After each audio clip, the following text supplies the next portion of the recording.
Mi nombre es Paula Álvarez Reparaz y soy miembro de la Organización Internacional del Trabajo para la Oficina de México y Cuba. Actualmente me encuentro coordinando el proyecto interagencial Cerrando Brechas, Protección Social para las Mujeres en México. El día de hoy vamos a llevar a cabo el lanzamiento del documento Mecanismos de Intermediación Laboral en el Trabajo del Hogar Remunerado en la Ciudad de México, el cual se ha realizado dentro del marco de este proyecto. Vamos a iniciar este lanzamiento con las palabras por parte de nuestro director de oficina de la Organización Internacional del Trabajo para México y Cuba, Pedro Américo Furtado de Oliveira. Muchas gracias, Pedro, por acompañarnos el día de hoy. Muchas gracias, Paula. Feliz 2022 para todos y todos. Espero que sea un año bastante saludable y feliz para todos, ¿no? Estimado José Luis Rodríguez Díaz de León, secretario de Trabajo y de Fomento al Empleo del Gobierno de la Ciudad de México, estimadas y estimados integrantes del Congreso de la Ciudad de México, también representantes de la Secretaría de Trabajo y Previsión Social, del Instituto Mexicano de Seguro Social, el IMSS, del Sindicato Nacional de Trabajadoras y Trabajadores del Hogar, de Hogar, Justo el Hogar, Hogar Siempre con Nosotros. Gracias por acompañarnos, integrantes de la sociedad civil, representantes de la academia y los medios que nos acompañan aquí. Gracias por acompañarnos hoy con ese motivo del lanzamiento del estudio Mecanismos de Intermediación Laboral en el Trabajo del Hogar Remunerado en la Ciudad de México. Es un privilegio, por supuesto, para mí, en nombre de mi equipo y de toda la OIT, presentar ese importante documento que confiamos va a contribuir a analizar los mecanismos y organismos de intermediación laboral que el sector profesional de trabajo del hogar remunerado utiliza en México, así como también examinar las características, los retos de las diferentes herramientas de intermediación e igualmente también identificar acciones y programas que puedan promover condiciones de trabajo decente para personas trabajadoras de hogar. Ese estudio, y vamos a escuchar ahora mejor, es muy novedoso porque analiza los distintos tipos de mecanismos de intermediación laboral para contratar servicios del hogar, ¿no? Remunerado, por supuesto, y que están en operación aquí en la Ciudad de México. Y también ese estudio presenta y aporta, y así es la idea de todo el inicio, una serie de reflexiones en torno a los mecanismos de intermediación laboral y también identificando las áreas de oportunidades para que a través de los mecanismos de intermediación, particularmente en la capital del país, se pueda incrementar la formalización laboral y también la promoción de condiciones de trabajo decente para las personas trabajadoras del hogar remunerado. Es un estudio que hoy voy a presentar en un ratito, incluye también una serie de acciones en materia de comunicación e incentivos que comparten una prioridad en común entre todos, que es la de atender al principio de confianza que marca la intermediación laboral de ese colectivo. Tenemos en la OIT convenios sobre esa materia y claro, lo que está pasando aquí en la Ciudad de México es justamente poner en práctica una norma que sí ahí establece mecanismos para que esos procesos sean seguros y la verdad generen trabajo decente. Sabemos que hay toda una discusión sobre outsourcing, subcontratación, y ese estudio va a colaborar también para demostrar cómo sí se puede generar oportunidades de empleo decentes a todas y a todos a partir de una intermediación laboral. Me despido porque sé que es muy cortito, tenemos que escuchar al secretario y escuchar ese estudio, pero quería agradecer ese valioso apoyo brindado para elaborar ese documento y expresar mi firme deseo de que ese instrumento sea uno de los muchos pasos conjuntos que la OIT y la sociedad de la Ciudad de México estaremos dando conjuntamente para lograr la construcción de un mundo de trabajo equitativo, justo e inclusivo. Muchas gracias y buenos días a todos y a todos. Muchas gracias, Pedro, por esas palabras de tanta emoción y de tanto impulso en este trabajo que estamos realizando. A continuación, vamos a dar la bienvenida al secretario de Trabajo y de Previsión Social del Gobierno de la Ciudad de México, el maestro José Luis Rodríguez Díaz de León. Muchas gracias por poder acompañarnos durante el día de hoy en el lanzamiento de este documento tan novedoso, como comentaba nuestro director de oficina y que va a generar tanta ayuda y tanta promoción en este trabajo en el que estamos realizando. Muchas gracias. Gracias, Paula. Por supuesto que es un gusto para mí tener la oportunidad de compartir con ustedes, un gusto saludar, abrazarles y por supuesto que compartirles que para el gobierno de la Ciudad de México, pues por supuesto que resulta una prioridad sumar esfuerzos en favor del reconocimiento y de la eficacia real, del acceso real a los derechos humanos laborales. Por supuesto que debemos de realizar acciones que nos ayuden a contextualizar de mejor forma la realidad que tenemos y a partir de ahí, por supuesto que los estudios que se presentan nos dan la pauta de poder generar política pública, de poder generar acciones que nos ayuden no solamente a tener claridad de que contamos con un marco jurídico que reconoce los derechos.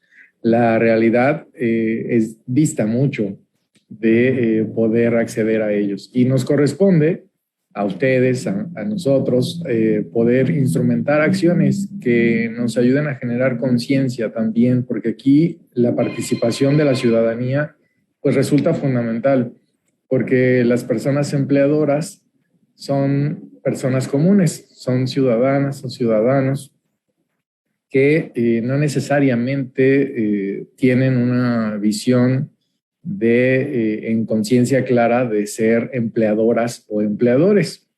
Y esa parte me parece que resulta fundamental poder empezar a ubicar cómo generamos mejores mecanismos de acceso a los derechos humanos laborales. Hoy en día hay acciones puestas en marcha a través del Gobierno de México, a través del Gobierno de la Ciudad de México, para poder generar pues una política pública que nos acerque al acceso efectivo a los derechos humanos laborales. A partir de 2019, que se genera este nuevo cambio en el paradigma de acceso a la justicia laboral, se da como una nueva bocanada de aire y de poner sobre la mesa lo que sucede en el ámbito laboral. Por supuesto que el tener mejores mecanismos de conciliación, el tener mejores mecanismos de diálogo que nos permitan resolver, pues nos ayudará.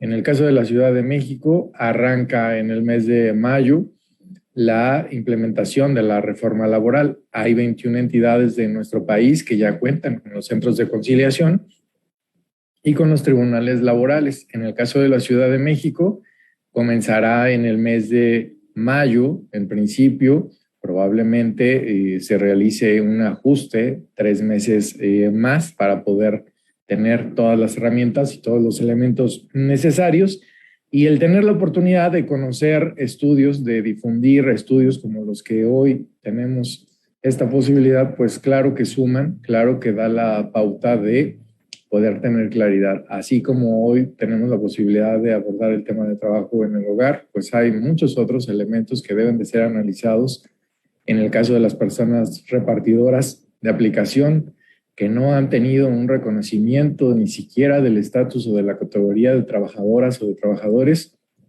pues creo que vale la pena que este 2022 sumemos esfuerzos en favor de las personas, esfuerzos en favor del reconocimiento de los derechos humanos laborales y poner sobre la mesa que tienen que generarse mecanismos de participación diferentes. Así es de que cuenten con la Secretaría del Trabajo y Fomento al Empleo de la Ciudad de México para coadyuvar en todo lo que sea necesario. Para nosotros es un gusto siempre tener pues el acompañamiento y siempre opiniones claras por parte de Pedro Américo y de todo su equipo que han sido muy solidarios con el gobierno de la Ciudad de México, han participado de manera activa durante esta primera etapa de transformación de la ciudad, de los 3 años que nosotros tenemos realizando acciones junto con la doctora Claudia Sheinbaum, junto con el licenciado Andrés Manuel López Obrador, en materia de transformación desde el ámbito ejecutivo, pero también desde el ámbito judicial,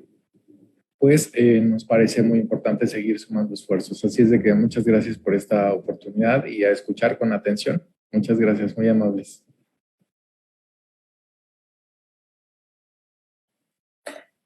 Muchas gracias, maestro José Luis, y desde la Organización Internacional del Trabajo, y por supuesto tengo aquí a mi director, yo creo que podemos decir que nos sumamos plenamente a todos esos esfuerzos para poder llevar a cabo el reconocimiento de los derechos laborales y poder garantizar ese trabajo decente que siempre es necesario y por el cual estamos trabajando a diario. Se lo agradecemos mucho, maestro José Luis, su intervención, y por supuesto que nos sumamos a esos esfuerzos. A continuación, vamos a dar ya la palabra a la autora del documento. Yo creo que en estos casos debemos presentar a Marta Cebollada Gay como profesora de la Universidad del ITAM, perteneciente al Departamento de Ciencias Políticas y además consultora de la Organización Internacional del Trabajo para México y para Cuba. Marta, muchísimas gracias por la gran colaboración que has realizado con nosotros, por este documento tan novedoso, y le doy la palabra para que pueda presentarnos el documento. Muchas gracias, Marta. Muchas gracias, Paula. Agradezco muchísimo la confianza, ¿no?, de trabajar con la OIT, que por cierto trabajar con la OIT siempre es una delicia, ¿no? Y que es algo que todo investigador de verdad disfruta muchísimo, y en mi caso lo agradezco mucho.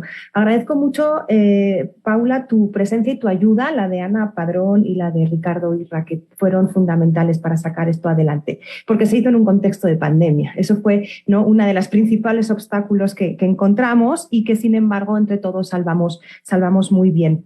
Gracias, Pedro Américo Furtado de Oliveira. Me da mucho gusto coincidir con usted y le agradezco mucho su presencia. Y también a José Luis Rodríguez Díaz de León, secretario de Trabajo y Fomento al Empleo de la Ciudad de México. Me da mucho gusto porque finalmente esto es para ustedes. Entonces, creo que lo mejor que podemos hacer es colaborar.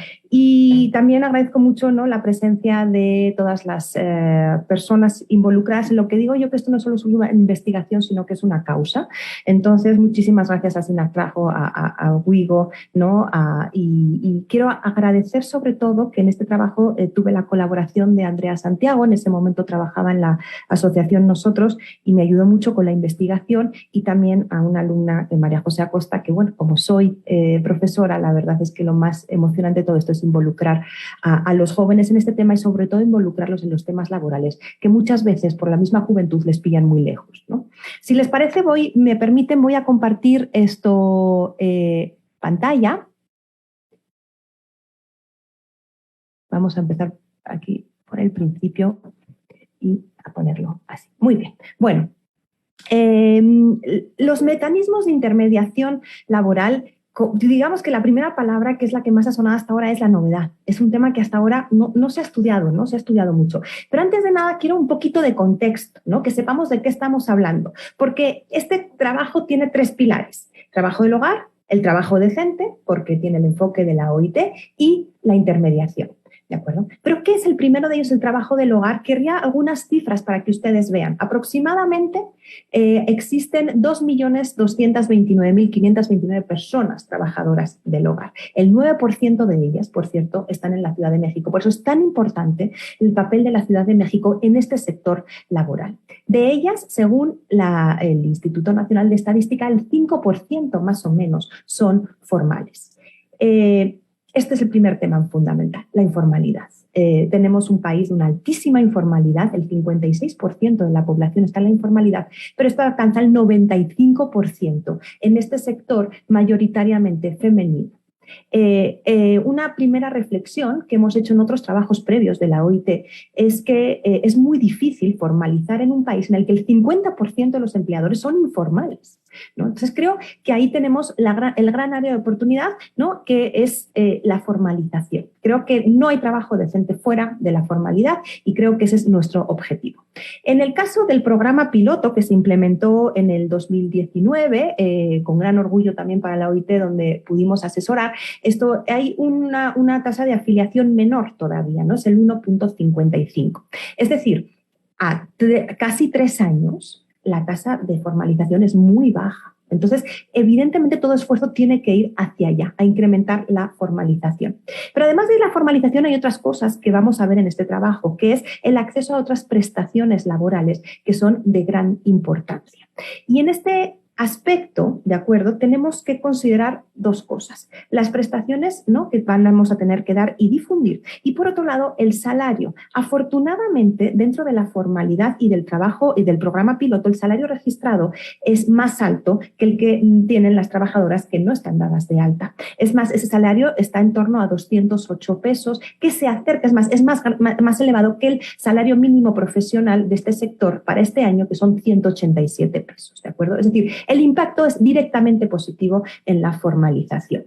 Tenemos que ver además que este trabajo, que sí fue realizado en la pandemia, hay que considerar el escenario actual. Es decir, durante la pandemia, ¿no?, hubo una pérdida de más de 200.000 puestos de trabajo. Evidentemente, el COVID lo que tuvo es un impacto directamente en la población trabajadora informal y mayoritariamente femenina. Y ese es tal cual el perfil de las trabajadoras del hogar. Otros datos que nos impactan es que más o menos el 18% de los hogares en la Ciudad de México contratan personas, pero sobre todo es que es la ciudad en la que más trabajo del hogar remunerado hay en México, digo, por la propia capitalidad, ¿de acuerdo? Y otra cosa importante es ver qué condiciones tienen, y la mayoría de ellas, nos dice la doctora Bensussan, son de entrada por salida. Entonces, este es un primer luz sobre qué es el trabajo del hogar, qué es el trabajo del hogar en la Ciudad de México. Este trabajo se basa, como les decía yo, en 3 pilares. El trabajo del hogar remunerado, del que hemos hablado, el trabajo decente, que sería la columna vertebral de la OIT, ¿no? Digamos que sería su misión principal, conseguir condiciones de trabajo decentes, y así lo dice el convenio 189 sobre trabajo del hogar. Y esta parte más novedosa, que podemos decir que es la intermediación laboral. ¿Qué es la intermediación laboral? Intermediar laboralmente es que haya un empate, ¿no? Casar la vacante con la oferta, ¿de acuerdo? El perfil del trabajador con la vacante laboral. Estudios del BIS, por ejemplo, nos dicen que una de las herramientas para incrementar la productividad laboral es que la intermediación sea correcta, es decir, que el perfil de la persona case muy bien con la vacante que se ofrece. Alguien que trabaja en lo que quiere y en lo que está preparado incrementa directamente la productividad de su trabajo. Entonces, es una herramienta sumamente importante en términos de productividad, pero no solo de productividad. Es decir, una buena intermediación laboral nos puede llevar directamente a unas buenas condiciones de trabajo, a un trabajo decente y a una formalización. Por eso es muy, muy importante. Lo primero que hicimos en el trabajo fue estudiar qué tipos de sistemas hay de intermediación laboral, y los dividí entre formales e informales, entendiendo por formal aquellos que están registrados, que tienen una estructura, ¿de acuerdo? E informales aquellos que no están registrados y tienen una estructura muy característica, ¿vale? Que la que hablaremos ahora. Podemos ver que hay con ánimo de lucro y sin ánimo de lucro. Con ánimo de lucro son aquellas que son empresas, ¿de acuerdo? Que serían 2 tipos, las empresas de contratación que conocemos tradicionalmente y lo que diría yo la estrella del informe, que serían las plataformas digitales. Es una nueva forma de intermediación laboral basada en la tecnología que tiene todas las oportunidades y todos los retos y desafíos para que sea una forma interesantísima de intermediación laboral dentro de condiciones dignas de trabajo. Es importantísima esta forma de intermediación laboral y a ella le vamos a dedicar una parte de este estudio. Las otras son sin ánimo de lucro y algunas podemos decir institucionalizados, como serían los sindicatos, y aquí Sinatrajo tiene una labor muy importante, ¿de acuerdo?, en la intermediación laboral, conseguir trabajo y trabajo decente para sus afiliadas, y organizaciones sociales, vecinales, parroquiales, etc. De esas, algunas son formales porque están dadas de alta, ¿no?, pero otras son informales. Pero vamos a la última, que es, digamos, la principal. Las no formales, no institucionalizadas. Y aquí empezamos a meter el primer, digamos, si yo tuviese que definir este trabajo en una palabra, sería confianza. Estas redes se basan en la confianza, en que le pregunto a mi familia, a mi tía, a mi comadre, a mi compañera de trabajo, a mi amiga, ¿no? Entonces, ahí es donde principalmente vamos a encontrar la intermediación laboral, lo que nos marca el primer reto, cómo intervenir áreas tan privadas, tan informales, por decirlo así, no institucionalizadas. Es decir, cómo me meto en el WhatsApp de las empleadoras prácticamente, ¿de acuerdo? O en sus conversaciones personales, ¿de acuerdo? Entonces, la primera sistematización nos ayuda un poco a diferenciar qué tipos hay de intermediación laboral. Vamos a ver sobre todo la de las plataformas. Las plataformas per se tienen una serie de características muy importantes, ¿no? La primera es la conveniencia del uso del tiempo para trabajadores de las plataformas y para los usuarios de esa plataforma. Es decir, contrato cuando quiero y como quiero, y yo como trabajador me conecto y me desconecto cuando quiero, y muchas veces significan que son plataformas que suponen un suplemento a trabajo adicional o una forma de insertarse cuando tu labor principal suele estar relacionada al cuidado. ¿De acuerdo? Entonces, digamos que por ese lado se controla el tiempo, ¿de acuerdo? Este tipo de plataformas son muy utilizadas, nos dicen los estudios, por parejas, sobre todo jóvenes, etcétera. Por lo tanto, el potencial es muchísimo para ello, ¿de acuerdo? Y permiten la contratación esporádica. Sin embargo, desde el punto de vista de nuestro otro pilar, que sería el trabajo decente, presentan una serie de retos y temas a considerar. Primero, en esas plataformas es muy difícil identificar a quién es el empleador, ¿de acuerdo? Porque yo te empleo, pero tú no trabajas para mí. O sea, yo soy la plataforma, yo empleo a un trabajador, pero ese trabajador trabaja en un tercer lugar.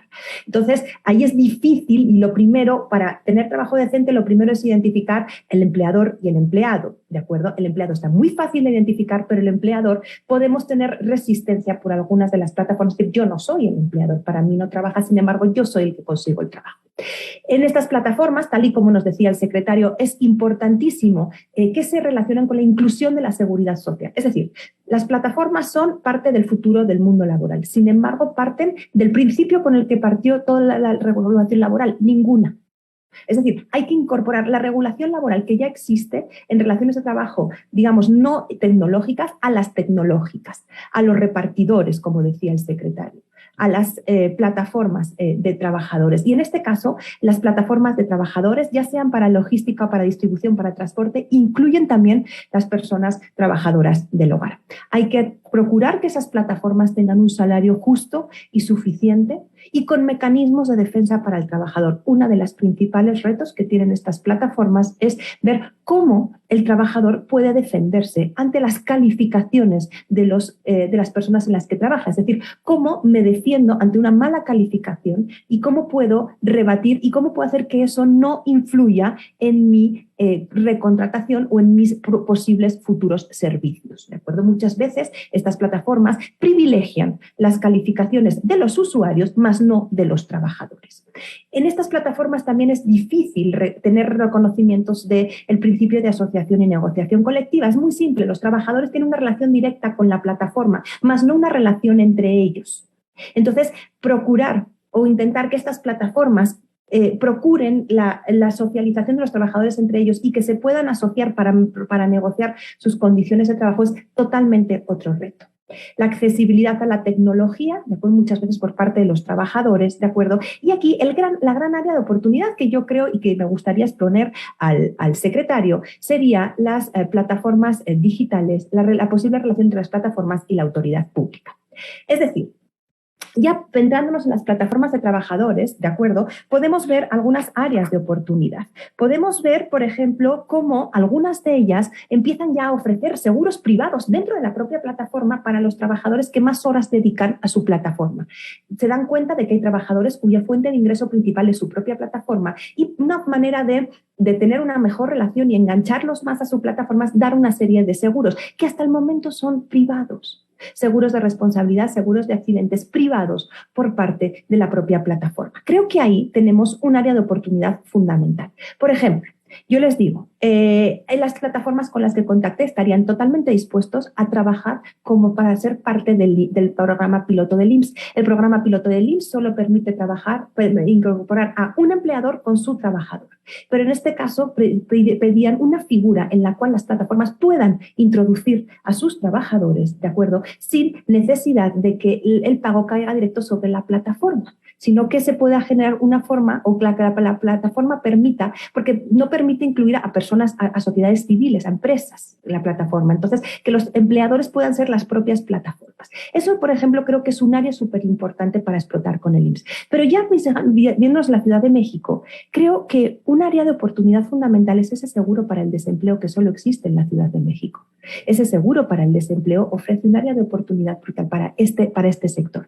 Digamos que yo decía el seguro para el desempleo rosa, es decir, el de las trabajadoras del hogar. Si a través de ese seguro para el desempleo ofrecemos a las plataformas que tengan acceso, que sus trabajadoras tengan acceso al seguro para el desempleo, siempre y cuando estén ligadas a una formalización de las mismas, nos daría un incremento en la formalización y una protección social además adicional, no solo el IMSS, sino un seguro para el desempleo en este caso. Creo que la Secretaría tiene herramientas suficientes como para poder ofrecer algunos incentivos a este tipo de trabajadores y a este tipo de plataformas, ¿de acuerdo? Entonces, otra figura fundamental, además del programa piloto, además del seguro para el desempleo no contributivo de la Ciudad de México, sería también el acceso a herramientas como la Procuraduría para la Defensa del Trabajador. Creo que a través de la Procuraduría se podría hacer un área de atención a personas trabajadoras del hogar, ¿de acuerdo? A personas que pudiesen tener una sensibilización hacia los problemas que tienen las personas trabajadoras del hogar y ofrecer convenios con estas plataformas digitales,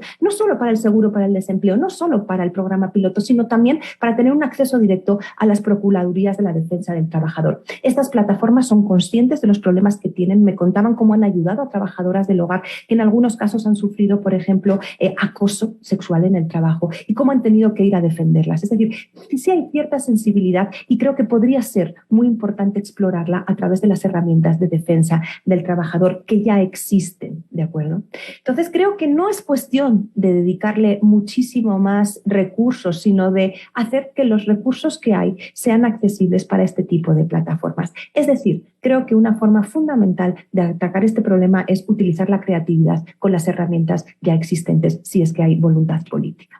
El siguiente punto sería ver otro tipo de plataformas, ¿no? Creo que el Servicio Nacional de Empleo es una de las políticas activas tradicionales que tienen casi todos los países, que te ofrece ya toda una estructura de oficinas en todo el país, en las cuales, sin embargo, no solemos encontrar este tipo de vacantes. Evidentemente falta el tema de la confianza, ¿de acuerdo? ¿Cómo vas a contratar a alguien a través de una Oficina Nacional de Empleo? Sin embargo, sí se podría ofrecer una relación entre este Servicio Nacional de Empleo, por ejemplo, y las plataformas, o también entre el Servicio Nacional de Empleo, ¿de acuerdo? Y las empresas de contratación y, por supuesto, también intentar ofrecer un servicio especializado dentro de este Servicio Nacional de Empleo para el área del trabajo del hogar remunerado. Ahora, también este Servicio Nacional de Empleo ofrece grandes herramientas de capacitación, de formación, de asesoría para los trabajadores para hacer sus currículums, para ver cómo optar una vacante. Esas son herramientas que solo tiene el gobierno y que ahí podríamos utilizar para transmitir no solo las herramientas de intermediación, sino también de los derechos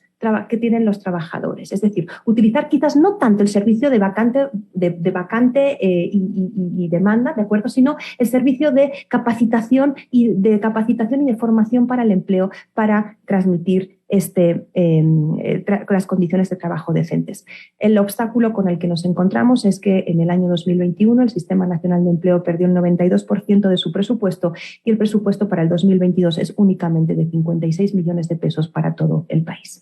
El siguiente forma de intermediación serían los sindicatos. Creo que los sindicatos, de lo que estudié, es el servicio más completo de intermediación laboral, ¿de acuerdo?, en el cual no solo te dan la intermediación, sino que también tienen su formación en derechos laborales y su formación en cómo preparar a las personas trabajadoras para buscar empleo y para desarrollar su empleo. Creo que la colaboración para la intermediación laboral en condiciones formales con los sindicatos es la natural y la obvia. Por lo tanto, digamos que nos ayudaría a otra de las herramientas que tiene la OIT, que sería la negociación colectiva, ¿no?, y la intermediación laboral a través de los sindicatos, ¿de acuerdo?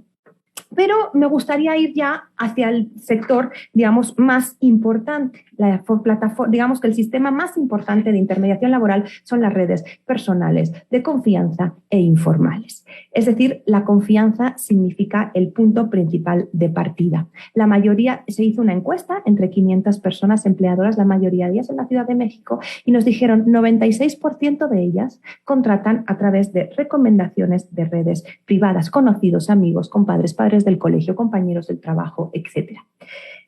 como no solo podías elegir una forma, sino que podías elegir varias para ver cuál, ¿no? Las distintas formas, hay un 9.6 que puede elegir agencias o plataformas y un 5.8 de asociaciones vecinales. Es decir, primer punto, si queremos procurar condiciones decentes de trabajo, debemos de ir a la forma de intermediación más frecuente y más utilizada. Es decir, intentar intervenir esas redes de trabajo y de colocación privadas. Para conocerlas un poco más, hicimos esta encuesta en el trabajo.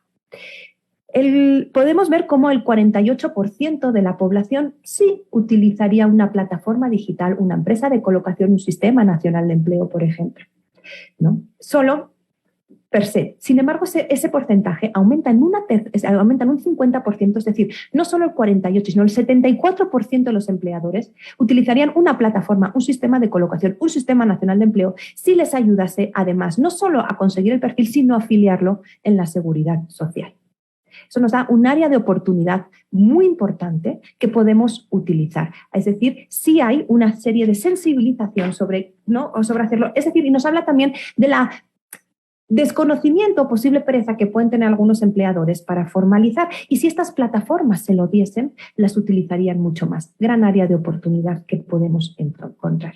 La segunda es una cosa que a mí me sorprendió mucho, y es que el 60% de los empleadores sí conocen instancias para denunciar abusos laborales en la Ciudad de México. Es decir, la Procuraduría para la Defensa del Trabajador es muy conocida o conocida mayoritariamente.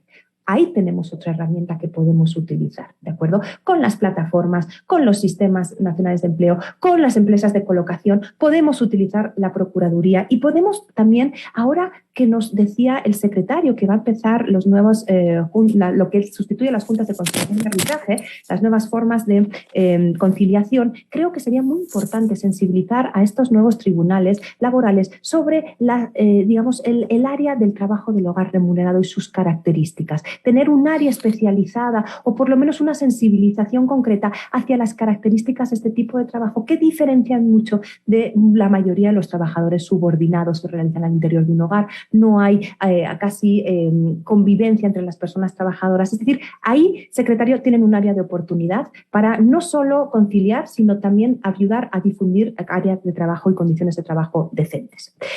Y un tema muy importante, y este creo que es una de las principales conclusiones del trabajo.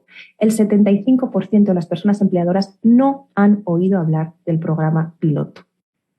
Es decir, no se conoce. 3 años después, mayoritariamente, 3 de cada 4 empleadores no lo conocen. Entonces, ahí hay una gran área de oportunidad. Sería difundir este programa. De ahí podemos decir que aproximadamente de los que lo conocen, más o menos la mitad son por redes privadas, ¿de acuerdo? Redes privadas que son las que les dan a conocer estos programas pilotos. Es decir, no solo las plataformas de intermediación laboral privadas e informales son las más importantes, sino que son las más importantes para dar a conocer el programa piloto. Por eso es importante intervenirlas, intentar llegar a ellas, ¿de acuerdo? En estas plataformas, ¿no? Y podemos ver que muchos más personas hay muchos empleadores que no conocen el programa piloto, sin embargo, sí saben que sus trabajadores tienen acceso o tienen derecho a conseguir una serie de prestaciones laborales, ¿de acuerdo? Creo que hay un tema fundamental que ha sido utilizado mucho, por cierto, por el sindicato. Hay un tema muy importante para introducir el tema de trabajo decente y derechos laborales, que es el aguinaldo.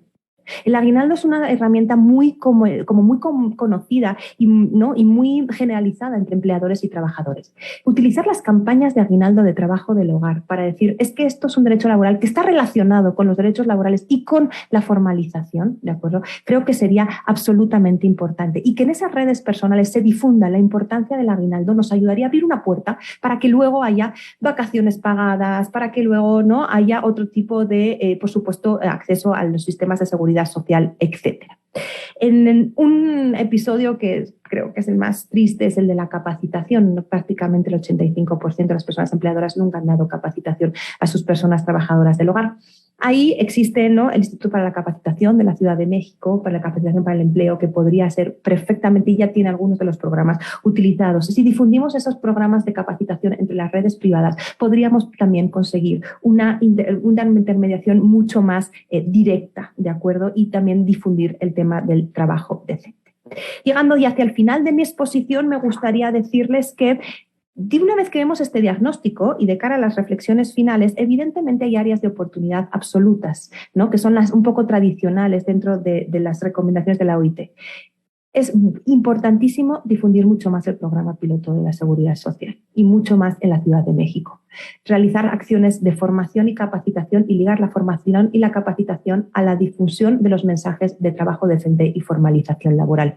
Realizar programas de incentivos y relaciones con otros actores. Sin embargo, y para dejarles con el suspenso, esto es materia de un próximo informe que vamos a presentar dentro de unas semanas y a las cuales nos gustaría mucho que nos acompañasen para que vean qué tipo de medidas concretas propone la OIT para formalizar a los trabajadores del hogar en la Ciudad de México. Sin embargo, me gustaría quedarnos con dos ideas. Es importantísimo entrar en esas redes de confianza y es importantísimo dos cosas. Uno, diferenciar los mensajes entre aquellos que van a trabajadores y aquellos que van a empleadores. Creo que el mensaje, si bien tiene raíces comunes, tiene que ser especializado para cada uno de ellos. ¿De acuerdo? Y la otra es que ambos mensajes, tanto para trabajadores como para empleadores, tienen que ir en un mensaje positivo. Las ventajas de la formalización.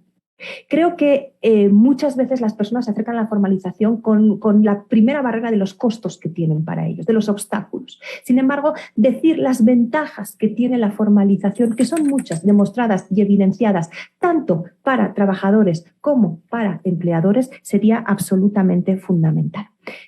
Dar a conocer el programa del piloto del IMSS en esas redes privadas. Hablaremos de esto en el próximo informe, pero junto con Gustavo Picado, otro gran consultor de la OIT, hay muchas recomendaciones, es decir, cómo intervenir en esas redes, cómo crear figuras comunitarias, cómo crear líderes de opinión, cómo entrar, por ejemplo, en las redes de grandes empresas, de grandes colectivos sociales, económicos, diputados que pueden hacer dentro de sus áreas, ¿no?, de todas sus áreas geográficas en las cuales hacen campañas, es decir, intentar introducirse en esas redes privadas, ¿de acuerdo?, a través de asociaciones vecinales, deportivas, culturales, parroquiales, aquellas áreas que son las más importantes. Sería muy importante entrar a través de las asociaciones de padres de colegios, por ejemplo, ¿no? Podríamos hacer, y por supuesto, de los funcionarios de gobierno. Es decir, en los funcionarios de gobierno tenemos una gran área de oportunidad para que sean ellos los primeros, tanto del poder ejecutivo como los representantes dentro del poder legislativo, para empezar por esta campaña, y así lo defendimos ante la Asamblea y el Congreso de la Ciudad de México hace unas semanas.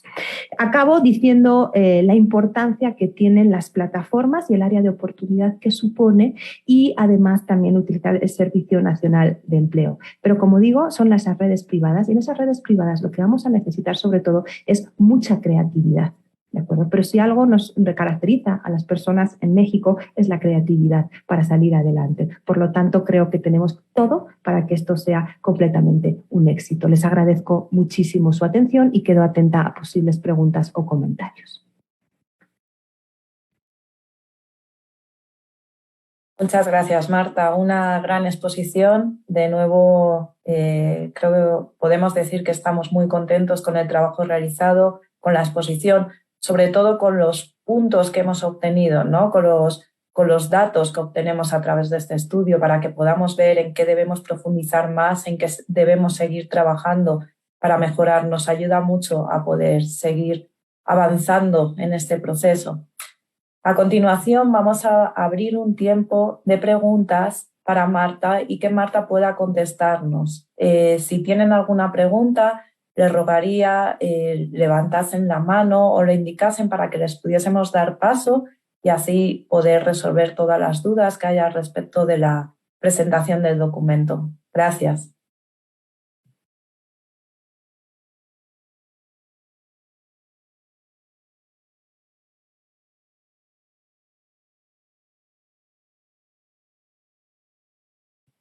Norma ha levantado la mano. Norma, cuando quiera puede iniciar la intervención. Sí. Bueno, buenos días a todos y a todas. Un gusto volverlos a encontrar, y qué mejor que con la entrega de este estudio de la Ciudad de México que hacía falta. pues bueno, saludar a los compañeros de la OIT. Estamos viendo que está Ricardo también. Ricardo, saludos hasta donde te encuentres, a Pedro Américo, a Paula, Ana, a Tania también que está, y también pues darle la bienvenida al secretario del Trabajo, que no teníamos el gusto y esperamos poder en algún momento coincidir, porque pues bueno, esto va como mucho de la mano del trabajo que tenemos que hacer en colaboración. Y pues sobre eso, más que preguntas, tenemos también como un poco de reflexiones acerca de lo que Marta, también agradecer todo el trabajo que hizo sobre este estudio, porque bueno, aquí nuevamente como a nivel nacional sale el tema de la informalidad contra la formalidad, ¿no? Que es como lo que siempre es como ese punto de donde debemos de partir, y sobre eso que también tenemos que hacer para ir solucionando. Nosotras, pues bueno, ustedes saben que nosotros siempre apostamos por esta relación laboral formal. Ahí ya también con lo que bien dijo el maestro de todo lo que viene de la reforma laboral, pues bueno, el tema pendiente de la formalización, la firma de contratos, y aquí el tema también, cuando las relaciones laborales terminan a nivel nacional, la mayoría de las compañeras pues no tienen la manera de comprobar estas relaciones, y toca a nosotras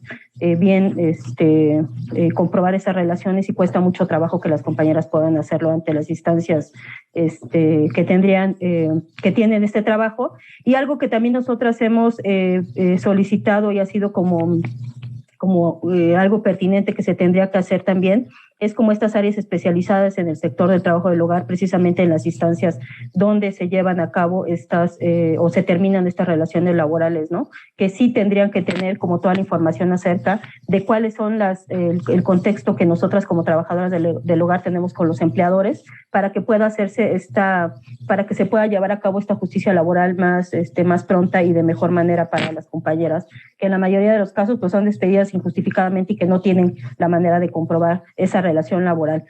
También con el tema de las plataformas digitales, ahí también hay una tarea pendiente. Nosotras vemos, y lo vimos a lo largo de todo el año pasado, que todo esto de las herramientas digitales para nosotras es todavía lejana. Muchas de las compañeras no tienen acceso a eso, y la Ciudad de México pues no está exenta de eso.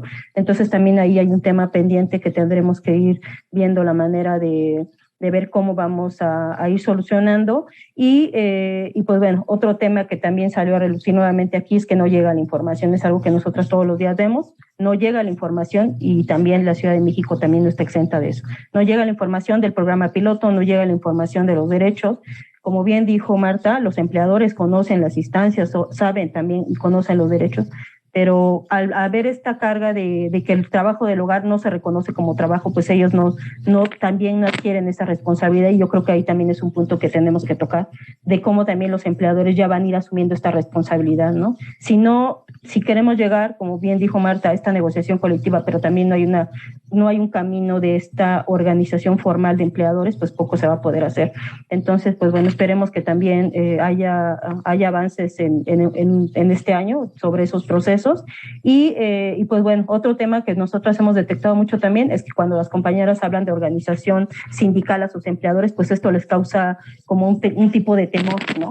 Y también creo que eso tendría que cambiar y verlo más que como una desventaja, como también dijo Marta, cambiarlo a este sentido positivo de la ventaja que tiene que una trabajadora del hogar tenga el conocimiento de sus derechos, tenga el conocimiento de la organización, y que esto también puede cambiar esas relaciones laborales, ¿no? Estamos de acuerdo con lo que planteó Marta de la información, la comunicación, la formación y la capacitación, que es otro tema pendiente, los incentivos sin duda que se necesitan, y las relaciones o más bien el trabajo que tenemos que hacer en coordinación, pues todos los involucrados.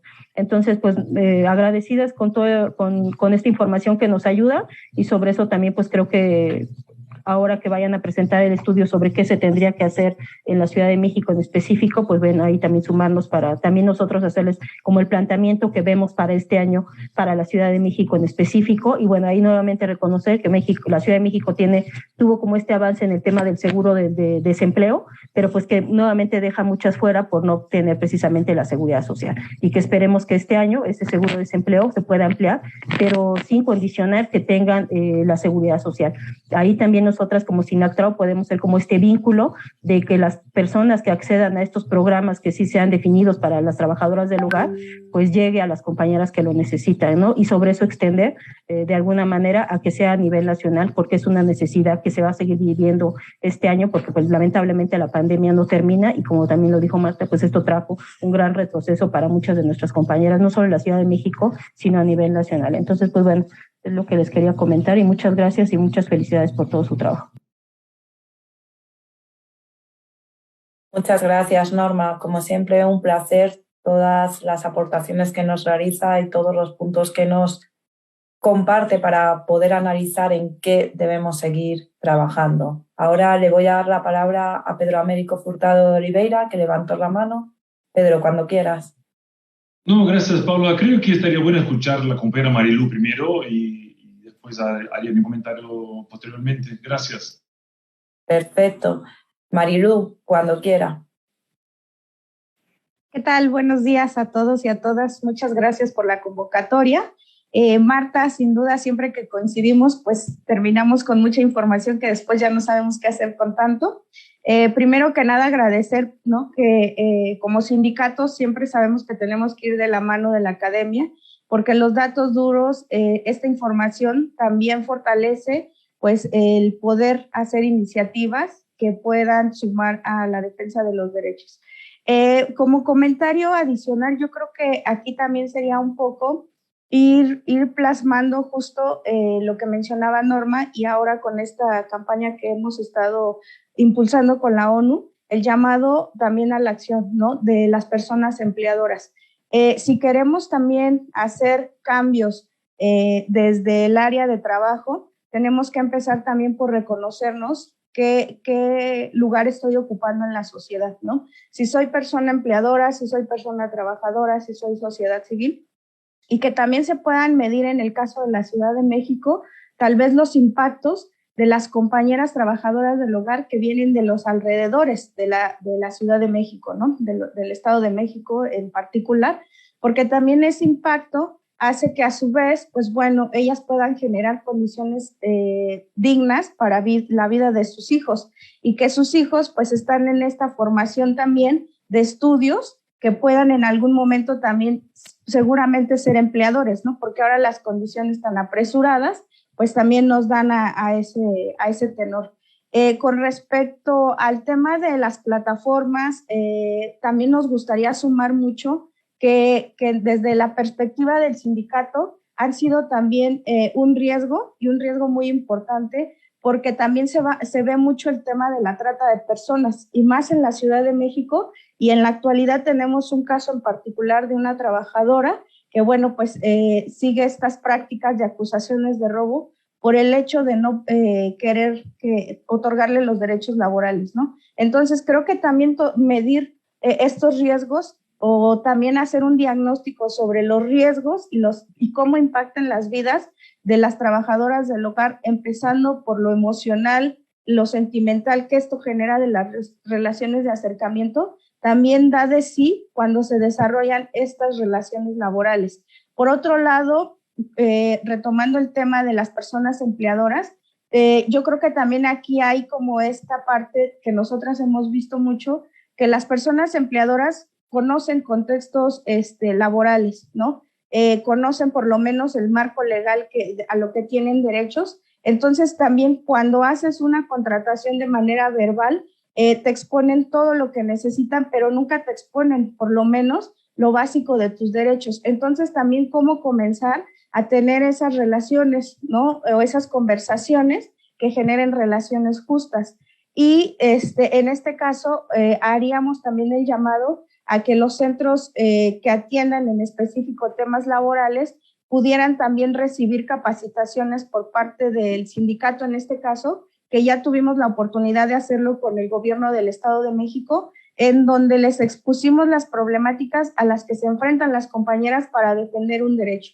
Y uno de ellos también ha sido mucho el tema de que las personas empleadoras a veces también utilizan el lugar donde se encuentran, llámese una instancia, soy abogado, o en el que se encuentren en ese momento, para poder intimidar a la compañera. Entonces creo que los factores de riesgo también sería importante poderlos plasmar de una manera que esto también haga el llamado a la conciencia y cómo también ahora el marco legal ocuparlo, como bien lo mencionas, todo lo que ya tenemos, cómo utilizarlo de manera efectiva, empezando por la firma de un contrato de trabajo, que bueno, ya existen muchos modelos, ahora cómo impulsarlos para que se garantice la real, pues sí, relación laboral. Y creo que con eso pues sería un poco también de las tareas que seguirían de todos los que estamos involucrados y desde el SINACTRA pues seguir capacitando y formando a nuestras compañeras, no solo en sus derechos humanos laborales, sino desde la educación básica. Porque ¿de qué te sirve conocer tu derecho si también tienes la limitación de no saber leer y escribir? Y eso también impacta en alguna inseguridad de ti, ¿no? Para exigirlo. Pues muchísimas gracias y aquí estamos para lo que se ofrezca posteriormente. Saludos. Muchas gracias, Marilu, por su intervención y con la última frase que ha dicho, totalmente de acuerdo. Es necesario apoyar desde las bases de la educación para luego poder seguir avanzando y poder llegar a cabo el reconocimiento o la petición de los derechos correspondientes. Ahora ya le voy a dar la palabra a Pedro, cuando quieras, Pedro. Gracias, Paula. No, solo un saludo y agradecer a Marta, ¿no?, por ese informe interesante, la manera como, bueno, ya hemos, desde mi participación en la OIT hace muchos años, ya leí y escuché varios informes, pero tú planteaste elementos muy interesantes que no había todavía visto de una manera tan coordinada y tan clara. Entonces, felicidades, Marta, por ese informe. Y a partir de lo que mencionaste, bueno, saludando, por supuesto, ¿no?, a Marilu, ¿no?, y a Norma, las compañeras, y claro, secretario. Me pareció interesante lo que tú mencionaste dentro de ese contexto del área de confianza, ¿no?, que justamente es, y tu llamado para la creatividad, ¿no?, porque justamente es ahí un núcleo duro que podíamos ver cómo entrar, porque ahí es a donde se establecería algo interesante. Ahora, mirando como tú lo planteaste, también en mi sombrero, todavía en la OIT, en otros países, que me pareció interesante lo que tú platicaste, que podríamos ver, y ahí es mi pregunta a ti, ¿cómo concretamente tú podrías proponer? Capaz que aquí no tenemos tiempo tampoco, porque en un sombrero anterior, sin esa estructura académica de tu informe, dentro de una mirada de una parte de la sociedad importante, que es la iglesia, todas las iglesias. Eso hicimos en un país en particular toda una campaña con la estructura ecuménica, porque hay una estructura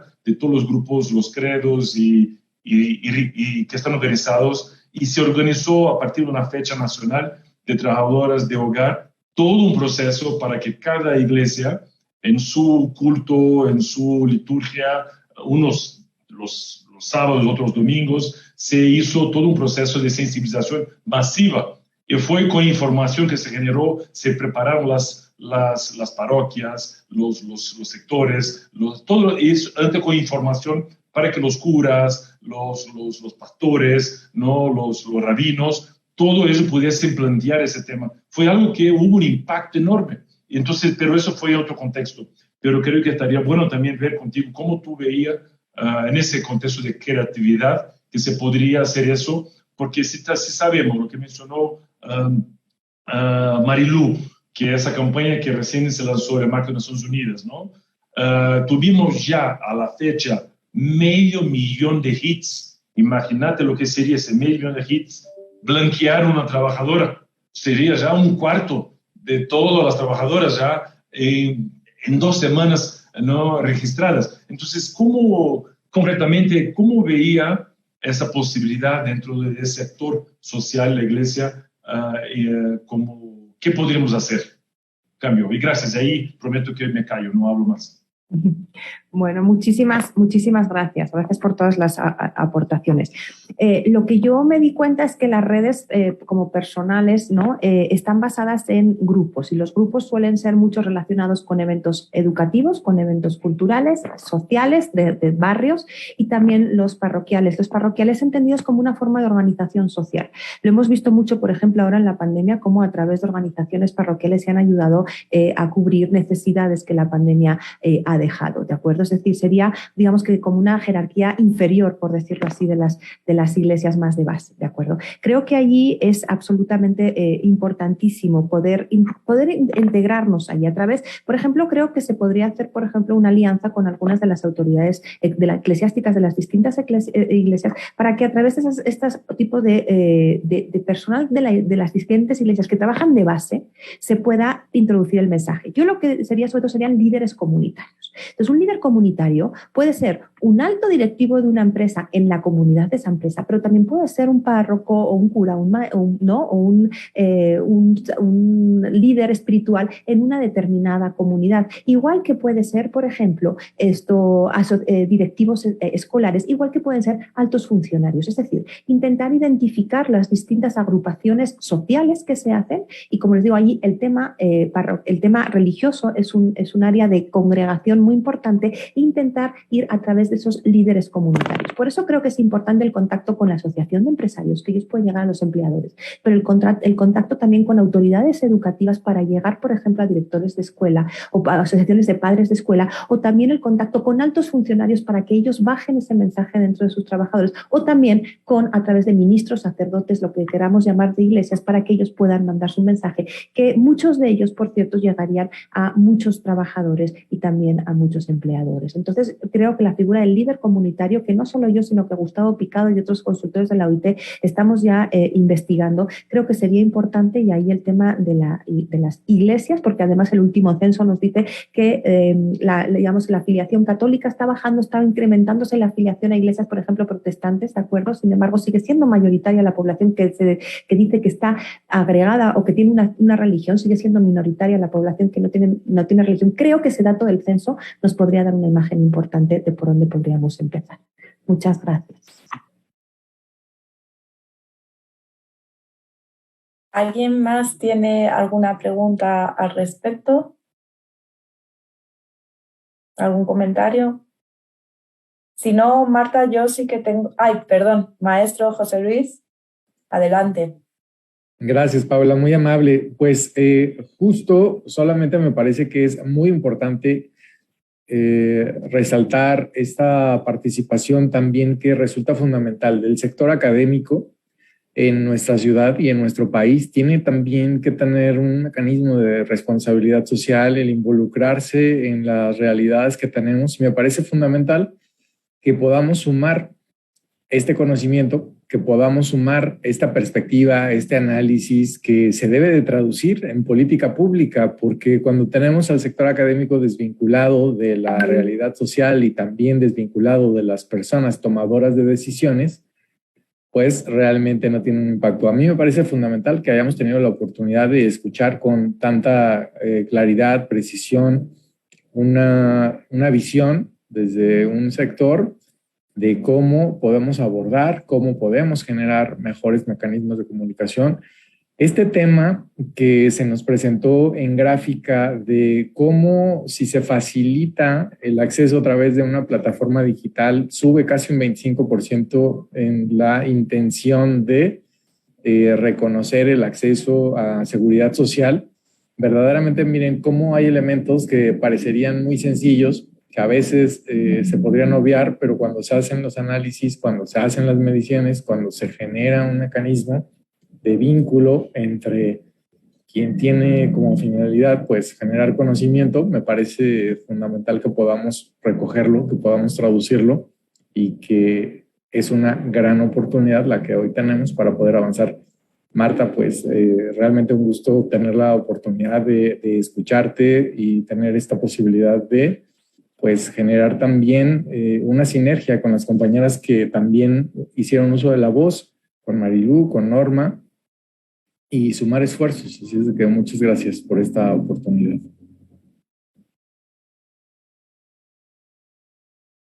Muchas gracias, maestro José Luis. Yo tengo algún comentario, Marta, por ejemplo, la mención que realizaba en relación a la distinción entre los mensajes que se realicen tanto al empleador como al trabajador. Es un punto que desde la Organización Internacional del Trabajo hemos fomentado porque lo detectamos en su momento, que los mensajes no podían ser los mismos, tenían que ser diferentes. Una prueba de ello es, por ejemplo, la realización de la Guía de Seguridad y Salud en el Trabajo que realizamos tanto para empleadores como para personas trabajadoras del hogar, remuneradas en relación a las medidas que debían adoptarse en el COVID-19, pero también en los riesgos existentes en los lugares de trabajo. Ese fue un producto que se realizó dentro del proyecto también, dentro del marco del proyecto interagencial, que queríamos dar esa visión a ambas partes. Fue un producto que se realizó en consulta con 32 organizaciones de personas trabajadoras del hogar en 15 países. Ellas mismas nos recomendaron esta distinción y la verdad es que fue un producto muy bueno justo por eso, porque pudimos tener en cuenta las dos visiones. Eso me gustaría comentarlo porque creo que es fundamental, es un punto fundamental en todo este trabajo. En relación, me ha llamado la atención el dato que el 75% de las personas empleadoras no tenían conocimiento acerca del programa piloto del IMSS. Eso es algo que debemos apuntarnos y debemos seguir fomentando la comunicación, como había comentado mi director Pedro. En los últimos tiempos hemos realizado la campaña de comunicación desde el proyecto. Estamos intentando llegar a todos los lugares que podemos, a todas las personas que podemos, pero vemos que tenemos que seguir fomentando esa comunicación como uno de los puntos principales. Y para terminar como duda, me gustaría preguntarle, cuando hizo referencia a que las plataformas habían ayudado a las personas trabajadoras en defensa, en algunos casos de sufrir acoso, ¿cómo realizaron esa defensa? Esta pregunta la realizo también un poco en relación con el Convenio 190 de la Organización Internacional del Trabajo, que como sabemos en los últimos tiempos se está debatiendo sobre él, y para ver cómo el mecanismo de intermediación laboral ha ayudado a la protección de las personas trabajadoras del hogar en caso de que existan este tipo de circunstancias. Muchas gracias, Paula. Gracias por los comentarios. Bueno, la primera sería la diferencia, y esto lo veremos en el próximo informe, ¿no? Así para dejar un poco con la curiosidad. No solo hay que diferenciar el mensaje, también hay que diferenciar los mecanismos y los canales a través de los que se hace llegar ese mensaje, ¿de acuerdo? Entonces, si quieren conocer más respecto en el próximo informe, vamos a hablar cómo hay canales diferentes y cómo allí, además, las autoridades públicas que tienen acceso a sistemas de transporte colectivo, incluso a cadenas de televisión o a contactos con cadenas de televisión, creo que ahí es importantísimo.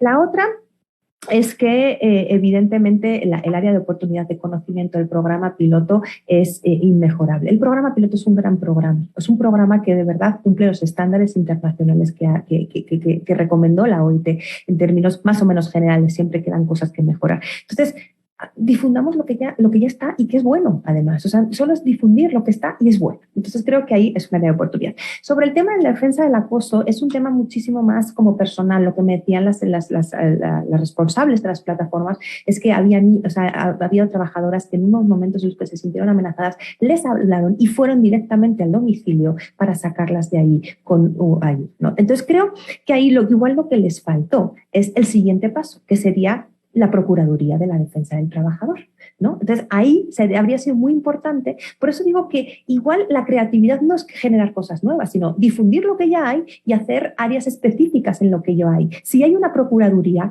digamos que dar a conocer esa Procuraduría entre los líderes comunitarios, entre las plataformas, colaborar con el sindicato a través de la Procuraduría. Quiero decir, hacer digamos que áreas, dentro de lo que ya existe, áreas específicas o líneas de trabajo específicas o mini programas específicos para el trabajo del hogar, igual que en el seguro para el desempleo, ¿no? Una asociación del sindicato de trabajadoras con el seguro para el desempleo podría ser que todas las trabajadoras afiliadas que consigan y que busquen trabajo, que el sindicato les ofrezca, o sea, pueda conseguirles un trabajo y sea formal, tengan un acceso directo al seguro para el desempleo en el momento en el que sufran esa condición, por ejemplo, ¿de acuerdo? Entonces, ese sería mi mensaje, creatividad, pero no fondos para crear cosas nuevas. Utilicemos lo que ya hay, creemos el guante verde, que es nuestro símbolo, ¿de acuerdo?, en lo que ya existe. ¿De acuerdo? En la Procuraduría, en todos los medios nuevos de justicia laboral, en el seguro para el desempleo. Ya existe. Utilicemos una parte de él para este colectivo que, por cierto, tiene una discriminación en el tiempo y en la cantidad de personas informales mucho mayor que el resto del colectivo de los trabajadores subordinados. Ese sería mi mensaje. Utilicemos lo que hay de forma creativa y con ese mensaje destinado a este colectivo especialmente discriminado. Muchas gracias. Muchas gracias, Marta. Ya hemos llegado al final del evento. Agradecerles a todas y todos las personas que nos han acompañado su voluntad de escucharnos y de poder tener información al respecto. Agradecer, por supuesto, a Marta su trabajo. Es un grandísimo trabajo. Y agradecer a todas las personas nuevamente su apoyo en todo este camino que estamos avanzando. Por último, me gustaría comentarles que ya tienen el documento de Marta Cebollada en airo.org México. O sea, cuando quieran poder obtener tal documento para poder revisar los datos que aquí hemos estado revisando, ya lo tienen disponible. Muchas gracias y próximamente nos volveremos a ver.